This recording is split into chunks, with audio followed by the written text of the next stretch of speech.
صاحب د ځوانۍ د کائنات په نظام کې یوه ذره برابر هم نقص نه دی راغلی.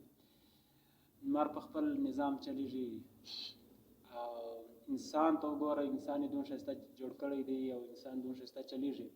وایي دا خدای نه دی جوړ کړی، دا فطرت جوړ کړی دی. دا خدای دا خبره مالک وای، اسمان والا وای چې تعجیل مه کوه.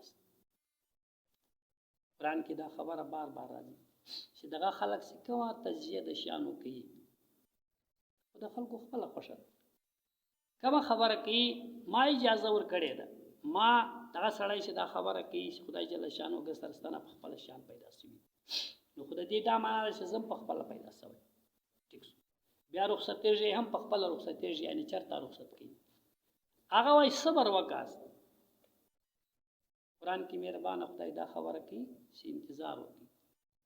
بار بار خبره کوي چې دې انتظار کوي، خلک ته انتظار وکړي، ورځ به راشي دا به ثابته شي. هغه وایي زما تعجیله نه ده، نبي ته هم وایي، ما ته هم وایي، تا ته هم وایي، دغو خلکو ته هم وایي چې تعجیله مه کوه. دغو خلکو ته وایي ورځ به راشي به مو سر زر خلاص شي. هغه صرف دا خبره، هغه خدایي خبرې په دا معلومې چې هغه کې جذبات نه وي، هغه کې غصه نه وي.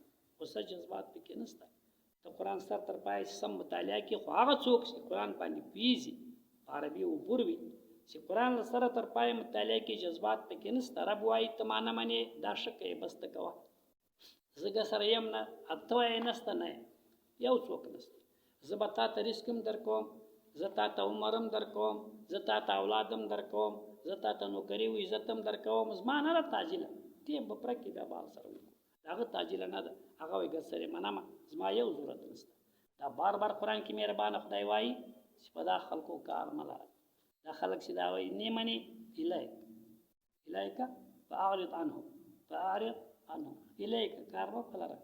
ما د دې باوجود قرآن کې بني اسرائیل کې سوره بني اسرائیل کې راځي چې زه نیکانو ته خوراک و غذا او ضروریات ورکوم، بدانو ته یې ورکومه. په زما تعجیله نه ده. مالک وایي زما تعجیله نه ده، تعجیله د خلکو وي چې عمر یې کم وي. زما تعجیله نه ده. تعجیله د هغه چا وي سرکار وي څوک ځین تښتي خلاصېږي، بیا ځي. له ما څوک خلاصېدی نشي، له ما خلاصېدی نه ساسته. قراره ستا چې خوښه وه هغه وکړه. ما د خیر خواهۍ دپاره خو درته وویل، مالک وایي ته یې منې هم ستا خوښه ده، نه منې زما تعجیله نه ده. بس ته کوه چې ستا خوښه وه هغه وکړه.